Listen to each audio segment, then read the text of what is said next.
dalam rumah tangga, marital rape yang dianggap hanya sebagai guruan oleh beberapa pihak, padahal kenyataannya hubungan seksual bisa terwujud jika ada konsen dari kedua pasangan. Walaupun kesannya seperti lingkaran setan yang sulit untuk diputus mata rantainya, mengingat nilai-nilai patriarkis dalam kehidupan kita masih sangat sulit untuk digantikan dengan nilai-nilai kesetaraan gender. Bagaimana pendapat Bapak mengenai fenomena tersebut yang dianggap sepele? Oke, ya. Idealnya, semua aktivitas seksual itu dilakukan atas dasar konsensual atau atas dasar kerelaan. Itu adalah prinsip atau konsep kalau di dalam bahasa agama itu adalah konsensual, itu adalah konsep wa'ashiruhunna bil ma'ruf. Jadi memperlakukan pasangan Anda dengan ma'ruf.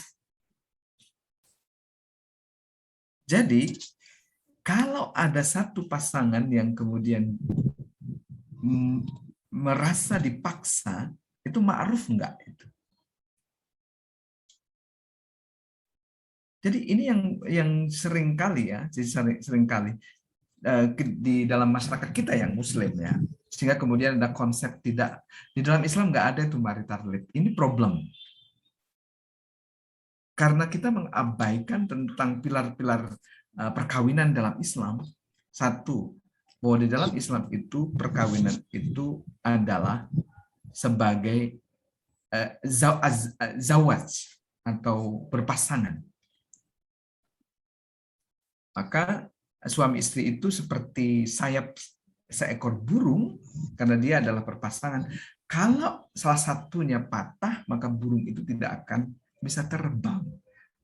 Keluarga tidak akan mungkin mencapai tujuan yang diinginkan dalam Islam, sakinah mawaddah, kalau satu pasangannya itu tidak bahagia, patah, dan seterusnya. Itu satu. Lalu pilar yang kedua adalah dalam Islam perkawinan itu mitsaqon ghalidho, sebagai ikatan yang kukuh. Bagaimana mungkin Anda bisa menciptakan perkawinan sebagai mitsaqon ghalidho kalau ada salah satu pasangan yang tidak bahagia, yang menderita karena misalnya terjadi pemaksaan, tidak menginginkan hubungan suami istri atau hubungan seksual. Lalu yang ketiga wa'ashiruhunna bil ma'ruf. Bagaimana mungkin Anda bisa mewujudkan keluarga yang sakinah kalau Anda memperlakukan pasangan dengan cara tidak ma'ruf? Salah satu yang wujud dari perlakuan yang tidak ma'ruf itu adalah memaksa ketika pasangan Anda tidak menginginkannya. Lalu pilar yang keempat namanya tarodin, kerelaan. Itu yang disebut sebenarnya konsensus atau konsensual, itu adalah kerelaan dan tadi memperlakukan pasangan dengan ma'ruf, dua hal itu. Maka kalau nggak ma'ruf dan tidak tarodin atau tidak rela tadi itu, maka yang terjadi bukan maslahah tapi mafsadat. Dalam bahasa yang ini yang disebut dengan marital rape itu adalah mafsadat, kemafsadatan, kezaliman di dalam hubungan perkawinan. Lalu pilar yang terakhir itu adalah wa amruhum syura bainahum. Jadi syura, jadi memusyawarahkan setiap persoalan dalam keluarga. Jadi mestinya kembalinya ke sana gitu. Dalam Islam itu misalnya melihat perkawinan itu tidak cukup dengan halal. Tidak cukup dengan melakukan pernikahan atas dasar keimanan kepada Allah dengan membaca syahadat, lalu kemudian halal. Atas dasar keimanan dan halal itu belum cukup. Dalam Islam itu juga dia mesti ma'ruf, pantas, menciptakan kemaslahatan. Jadi belum kafah kalau Anda menikah itu hanya untuk kepentingan satu, atas dasar keimanan kita kepada Allah. Lalu yang kedua adalah sesuai dengan syarat dan rukun sehingga kemudian halal, dan Anda tidak peduli bagaimana memperlakukan pasangan Anda, lalu kemudian kita berlaku semena-mena, itu menghilangkan satu komponen penting dalam Islam itu tadi ma'ruf, yang itu adalah terkait dengan soal ihsan. Jadi ada iman, Islam, dan ihsan. Bagaimana mungkin kita hanya fokus kepada iman dan Islam tapi mengabaikan ihsan? Maka ihsan itu adalah puncak keberislaman kita, karena ihsan itu yang melahirkan cinta. Jadi berbuat baik dan seterusnya. Jadi marital rape dengan demikian sudah pasti itu bertentangan dengan Islam, tidak diajarkan. Dan kita sebagai umat Islam, kita tidak perlu denial bahwa itu terjadi. Denial dengan mengatakan nggak ada konsep marital rape dalam Islam. Karena misalnya kan sudah diatur tentang kewajiban, hak dan kewajiban suami istri. Kewajiban istri adalah melayani suami. Bahkan mereka harus melayani kalaupun suaminya itu menginginkan di atas onta. Kalau dia tidak melayani itu, mereka akan dilaknat oleh malaikat dari sampai subuh. Anda bisa bayangkan itu yang ditanamkan itu. Konsep ma'rufnya di mana gitu. Wa ashiruhunna bil ma'rufnya di mana? Oke, saya kira itu jawaban saya. Terima kasih Bapak, seperti itu jawabannya. Apakah ada tanggapan? Baik, terima kasih Pak Hashim. Tapi sebelumnya mohon maaf, saya boleh ingin bertanya kembali. Alex, silakan. Mengenai tadi ada satu hadis yang menyebutkan bahwa ketika si istrinya itu menolak entah dengan alasan apapun, maka kalau bikin suaminya jengkel gitu ya Pak. Saya pernah dengar katanya malaikat akan melaknatnya hingga subuh. Jadi saya pernah mengamati beberapa fenomena di sosial media, khususnya di Facebook ya, karena penggunanya kebanyakan yang generasi boomer gitu.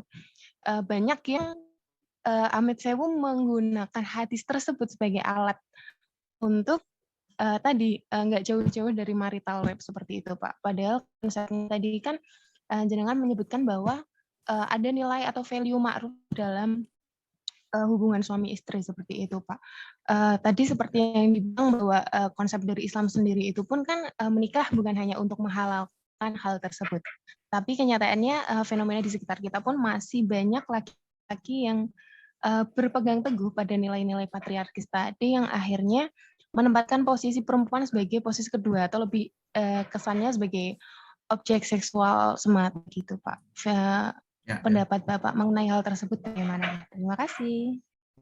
Ya, pertama saya harus menyampaikan bahwa saya bukan ahli hadis ya, jadi tidak mampu. Mungkin di sini ada teman-teman dari Usuluddin itu bisa melakukan analisis matan dan sanad ya tentang apakah hadis ini adalah sahih atau tidak gitu, teman-teman bisa. Tapi begini ya, saya sih yang menjadi rujukan saya biasanya adalah Kiai Husain, Kiai Fakihuddin Abdul Qadir, dan konsep-konsep yang tadi saya sampaikan tentang pilar perkawinan, lalu kemudian tujuan Islam itu maqasidus syariahnya adalah maslahah ya. Kemudian kemaslahatan ya. Jadi tidak kalau itu misalnya melahirkan kezaliman, kemudaratan, kemafsadatan, itu artinya tidak sejalan dengan maqasidus syariah. Lalu kemudian juga kita juga mesti melandaskan ya pembacaan atas teks-teks agama, bisa Al-Quran ataupun hadis, pada namanya nilai-nilai universal. Saya mengutip Kiai Husain Muhammad yang menyebut bahwa nilai-nilai universal Islam itu satu adalah keadilan, kemudian kedua tasamuh atau musawah, kesetaraan, lalu kemudian yang ketiga itu tasamuh, toleransi, dan yang keempat itu adalah islah, perdamaian. Nah, di dalam proses menafsirkan ulang menafsirkan kembali atas teks-teks agama itu harus menggunakan berpedoman pada beberapa hal.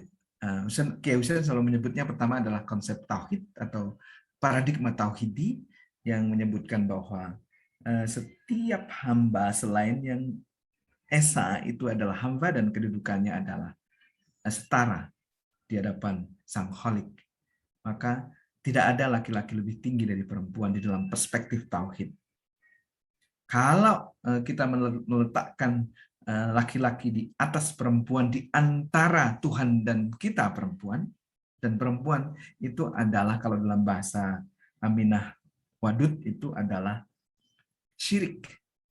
Karena kita sudah mempertuhankan laki-laki atau meletakkan laki-laki di antara perempuan dan Tuhan. Padahal konsep tauhid itu mestinya tidak ada penghalang antara antara orang dan Sang Pencipta. Artinya dia dalam kedudukan yang setara. Itu yang pertama. Lalu kemudian juga tentang konsep rahmatan lil alamin. Jadi Islam itu tadi maqasidus syariahnya adalah tujuan disyariatkan adalah kemaslahatan dan untuk anugerah semesta, rahmat bagi semesta alam.